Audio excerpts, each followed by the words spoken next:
राजधानी रांची स्थित प्रदेश कांग्रेस कार्यालय में अखिल भारतीय कांग्रेस कमेटी के महासचिव सह मीडिया प्रभारी एवं पूर्व केंद्रीय मंत्री जयराम रमेश के द्वारा एक संवाददाता सम्मेलन को संबोधित किया गया और इस संवाददाता सम्मेलन के माध्यम से लोकसभा के चल रहे 4 चरणों के चुनाव के पूर्ण होने के बाद पहले 3 चरण में इंडिया गठबंधन को स्पष्ट बहुमत मिलने की बात कही।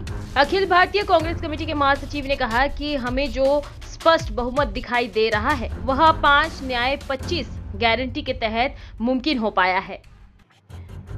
वहीं पिछले 10 वर्षों में 21 ऐसे पूंजीपतियों के पास इकट्ठा हो गया है जो 70 करोड़ भारतीय के पास नहीं हुआ है। भारतीय जनता पार्टी भारत के संविधान को बदलना चाहती है और हम भारत का संविधान को बचाने के लिए लगातार लड़ रहे हैं। और उसका मुआवजा 1 लाख होगा। किसानों के लिए हमने गारंटी दी है कि प्रधानमंत्री ने 16 लाख करोड़ रुपया पूंजीपतियों का कर्जा माफ किया और किसानों का 1 रुपया कर्जा भी माफ नहीं किया। 2008 में मनमोहन सिंह जी जब प्रधानमंत्री थे 72,000 करोड़ रुपया कर्जा माफ हमने किया था और अभी हम गारंटी दे रहे हैं, ये वादा कर रहे हैं कि जिस तरीके से प्रधानमंत्री आउटगोइंग प्रधानमंत्री ने पूंजीपतियों का 16 लाख करोड़ रुपया कर्जा माफ किया है, ऐसे ही कांग्रेस और इंडिया पार्टियां किसानों का कर्जा माफ करेंगी और एमएसपी को कानूनी दर्जा दिया जाएगा, यानी कि कानून के आधार पर वो तय किया जाएगा। श्रमिकों के लिए हमने यह गारंटी दी है कि मजदूरी दर 400 रुपया होगा। जब प्रधानमंत्री 400 पार की बात करते हैं, वो सीटों की बात करते हैं, नोटों की बात करते हैं, पर कांग्रेस पार्टी जब 400 पार की बात करती है वो मजदूरी दर। मनरेगा में मिनिमम वेज होगा 400 रुपया।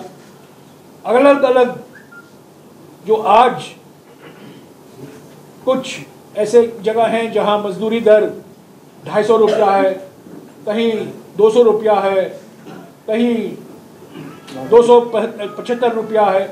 हम लोग 400 वादा कर रहे हैं कि 400 रुपया मिनिमम वेज होगा, न्यूनतम मजदूरी दर होगा। और हिस्सेदारी न्याय को लेकर हमने ये गारंटी दी है और अंबानी कांग्रेस पार्टी को काला धन दे रहे हैं। यही तो प्रधानमंत्री ने कहा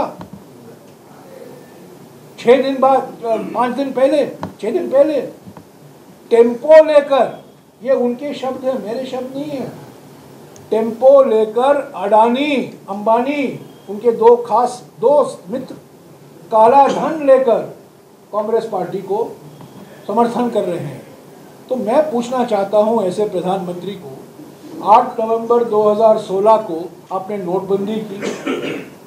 नोटबंदी का कारण आपने क्या दिया? जब आपने टीवी पर भाषण दिया कि आपने कहा काला धन में निकालने वाला हूं। 8 साल बाद काला धन नहीं निकला है, टेम्पो में है, बोरी में है, अडानी और अंबानी के पास है और प्रधानमंत्री चुप है। हालांकि प्रधानमंत्री ने बोला है ईडी क्या कर रहा है, सीबीआई क्या कर रहा है, वो क्यों सो रहे हैं, कार्रवाई क्यों नहीं हुई है, 6 दिन हो गए हैं। प्रधानमंत्री ने आरोप लगाया है अडानी और अंबानी पर। ईडी को कार्रवाई करनी चाहिए, सीबीआई को कार्रवाई करनी चाहिए। क्या प्रधानमंत्री झूठ बोल रहे हैं या सच बोल रहे हैं? एक वो तो गलती से सच भी नहीं बोलते, वो बात अलग है।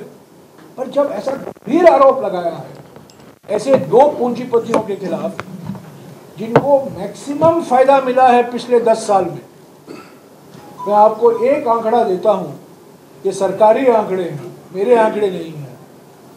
पिछले 10 साल में 21 पूंजीपतियों के पास इतना धन इकट्ठा हो गया है जितना कि 70 करोड़ भारतवासियों के पास। 21 पूंजीपति हैं हमारे देश में जिनके पास इतना धन इकट्ठा हो गया है मोदी सरकार की नीयत और मोदी सरकार की नीतियों के कारण, तो 70 करोड़ भारतवासियों के पास। तो प्रधानमंत्री को यह जवाब देना चाहिए, टेम्पो गिरफ्तार कीजिए, ईडी और सीबीआई को कहिए अडानी और अंबानी के पीछे पड़िए और ये काला धन निकलवाइए, तब और सवाल का जवाब मैं दूंगा।